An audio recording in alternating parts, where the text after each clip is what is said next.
मैं 26 जून हूँ। वर्तमान सरकार के मुकाबले पिछली सरकार के कुछ पल की जानकारी आपको देना चाहती हूँ, क्योंकि समय समय पर सरकारों की करनी पर भी नज़र रखनी चाहिए। ये मीडिया का दायित्व है, जिसे लोग कहते नहीं अघाते हैं कि ये सब फला ने किया है। पब्लिक शक्ति इंडिया में आपका स्वागत है। मैं हूं मुस्कान सिंह। 47 साल पहले ठीक आज ही के दिन देश की जनता के माथे पर आपातकाल जबरन थोप दिया गया था। विपक्ष के अनेक नेता जेलों में ठूस दिए गए थे। प्रेस सेंसरशिप लागू कर दी गई। देश में सर्वत्र रहस्यमय चुप्पी सी छा गई थी। लोग एक दूसरे से वर्षों पुरानी जान पहचान होते हुए भी बात करने से डरते थे।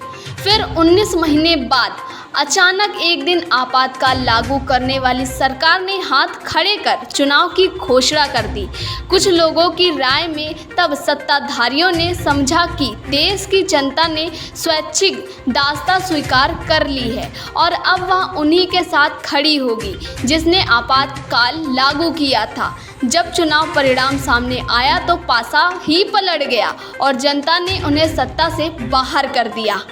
उस आपातकाल का घोर विरोधी भी स्वीकार करता है कि वह संवैधानिक व्यवस्था के तहत ही लगाया गया था। लेकिन आज भले ही देश में घोषित तौर पर कोई आपातकाल लागू नहीं है, फिर भी संविधान, संसद, कानून, नियम, परंपरा, आदर्श, नैतिकता यानी सब कुछ जूतों तले रौंद कर पूरी तानाशाही चल रही है। प्रधानमंत्री की कुर्सी पर बैठा आदमी खुद को शहंशाह समझता है। कहने को आज़ादी का अमृत महोत्सव मनाया जा रहा है और कहा जा रहा है कि देश का अमृत काल चल रहा है, जबकि चारों तरफ हलाहल विष फैलाया जा रहा है। देश में हिंसा और गृह युद्ध भड़काने की भरपूर कोशिश की जा रही है, जिसके विरुद्ध अंतर्राष्ट्रीय स्तर पर नाराज़गी जताने से पहली बार देश को शर्मसार होना पड़ा है।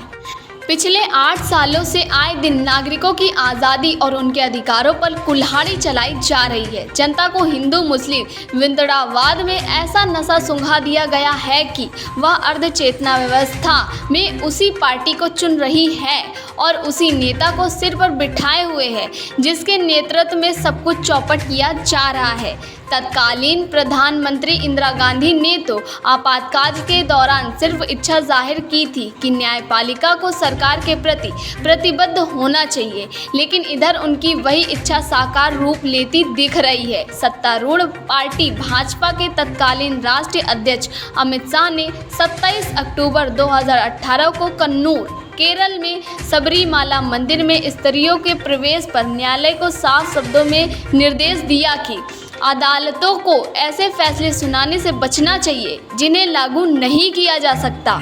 सर्वोच्च और उच्च अदालतों के न्यायाधीश न सिर्फ राजनीतिक बयानबाजी करते हुए प्रधानमंत्री की तारीफ कर रहे हैं, बल्कि उनके फैसले भी सरकार और सत्तारूढ़ दल की मंशा के मुताबिक आ रहे हैं। राम मंदिर पर दिया गया आदेश निर्णय नहीं, इसका सबसे बड़ा सबूत है।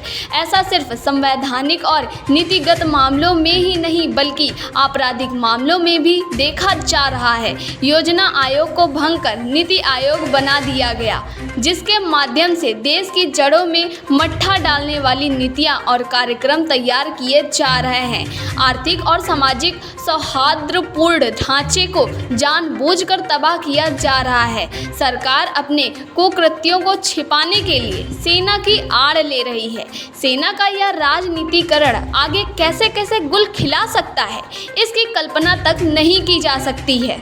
इस अघोषित आपातकाल की अपेक्षा तो पिछला घोषित आपातकाल जनता के लिए सुखकर ही था। हालांकि अभिव्यक्ति की आज़ादी का हनन जरूर किया गया था, लेकिन इसके बावजूद भी मीडिया सत्ताधारियों की गोद में नहीं बैठ गया था और ना ही देश को आर्थिक रूप से कंगाल बनाकर 2-4 धनुपशुओं के हवाले देश की अमूल संपदा लुटाई गई थी। स्टोरी की सच्चाई को लिखे लेखक श्याम कुमार वर्मा। तो अब आप समझ ही गए होंगे कि हमारे देश में आज क्या चल रहा है, कितना सही, कितना गलत और कितना उचित। अपना सुझाव हमें कमेंट बॉक्स में अवश्य दें, जिससे इससे आगे और आर्थिक रोचक जानकारी आप तक पहुंचा सके। धन्यवाद।